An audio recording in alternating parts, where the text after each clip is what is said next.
नमो नारायण। जय महाकाल, जय माँ बगलामुखी। सभी दर्शकों का बहुत बहुत स्वागत है। आशा करता हूँ आप सभी लोग स्वस्थ होंगे, आपकी आध्यात्मिक उन्नति आगे बढ़ रही होगी। आज के मेरे वीडियो का टाइटल है कि ये लक्षण बताते हैं कि आपकी कुल देवी आपसे नाराज है और आपकी पूजा का फल कोई भूत प्रेत ले रहा है।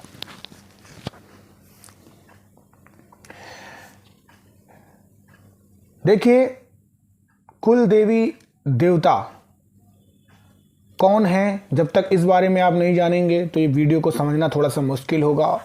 और कितना महत्वपूर्ण होते हैं, जब तक आप इस चीज़ को नहीं समझेंगे तो भी इस टाइटल को समझना आपके लिए बहुत मुश्किल हो सकता है।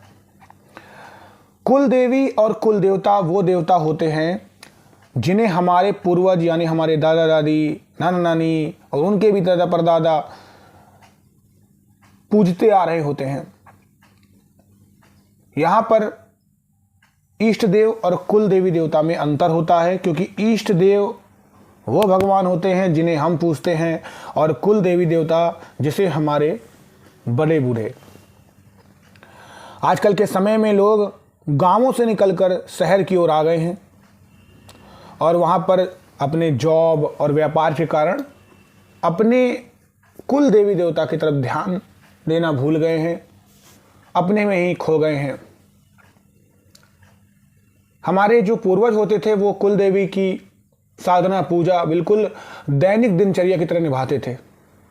अगर आपको भी अपने कुल देवी के बारे में पता करना है तो उसे अपने बड़े बूढ़ों से या फिर उस गांव में किसी से पूछिए।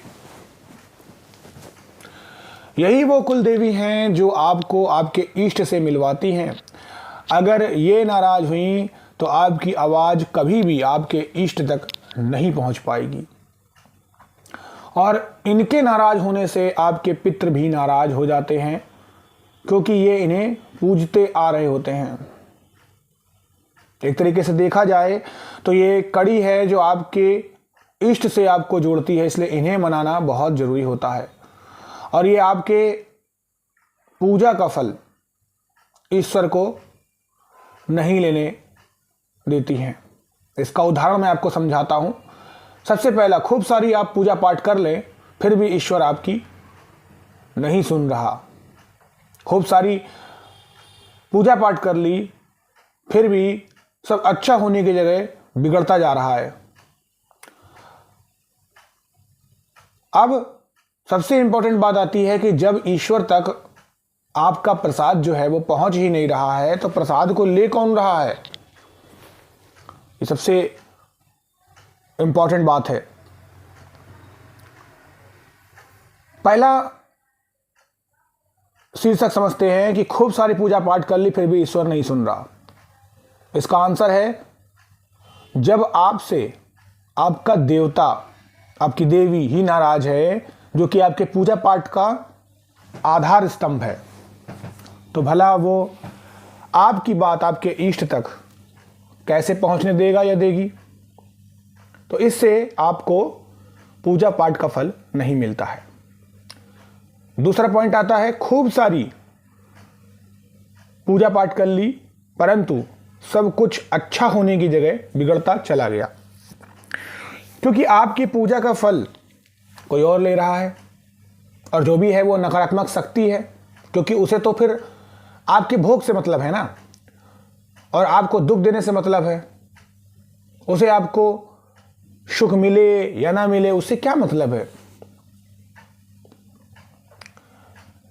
क्यों होता है ऐसा कि आपकी पूजा का फल और भोग कोई और ले लेता है?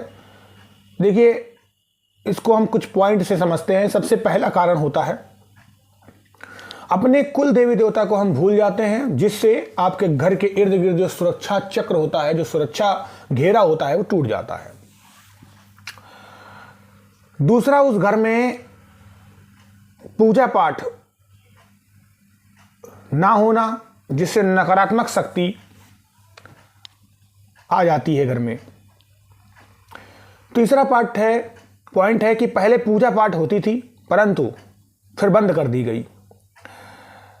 चौथा पॉइंट है, पूजा पाठ होती थी लेकिन जब परीक्षा हुई तो उसके परिणाम में हमने ईश्वर को बहुत कोसा, पूजा बंद कर दी, मंदिर जो था हटा दिया, चीज़ों को हटा दिया, एकदम नकारात्मक विचार दिमाग में लेके आ गए।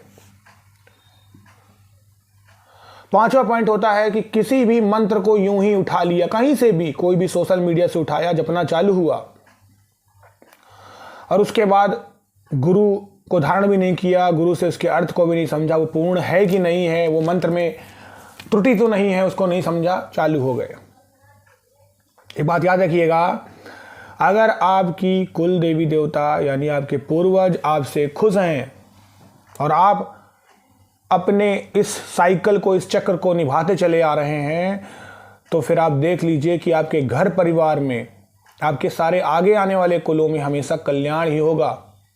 देखिए, जो कुल देवी होती हैं, जो कुल देवता होते हैं, वो आध्यात्मिक और पारलौकिक अपनी शक्ति से आपके कुल की रक्षा करती हैं, जिससे आपके घर में नकारात्मक शक्तियां और ऊर्जाओं का खात्मा हो जाता है और परिवार में आपके सुख शांति बनी रहती है और इन सारे बाधाओं को आप पार करते हुए आगे बढ़ते चले जाते हैं। तो बहुत ही सरल उपाय है, कुल देवी को प्रसन्न करने का यही उपाय है कि अपने कुल देवी देवता को आप पता करिए और फिर से पूजा घर में स्टार्ट करिए। और सबसे बड़ा तरीका होता है कि अपनी पूजा पाठ में उनको नाम दीजिए, जगह दीजिए और अपने कुल देवी देवता की फ़ोटो हमेशा आपके मंदिर में सबसे बड़ी होनी चाहिए, बाकी सब छोटी होनी चाहिए। जो लोग मेरे चैनल पे नए आए हैं वो लोग मेरे चैनल को लाइक और सब्सक्राइब करें। जो लोग मेरे चैनल पे पुराने से हैं उन लोगों का अभी तक के सफ़र के लिए बहुत बहुत धन्यवाद। आगे भी यूं ही प्यार बनाए रखिएगा। आप सभी लोगों का कल्याण हो। और करवा चौथ आ गया है, अच्छे से मनाइए। मैं अपने इष्ट श्री हरि नारायण विष्णु से यही कामना करता हूँ, आप सभी लोगों का कल्याण हो, आप सभी लोगों को सब कुछ मिले। इसी के साथ मुझे इजाज़त दीजिए। नमो नारायण, जय महाकाल, जय माँ बगलामुखी।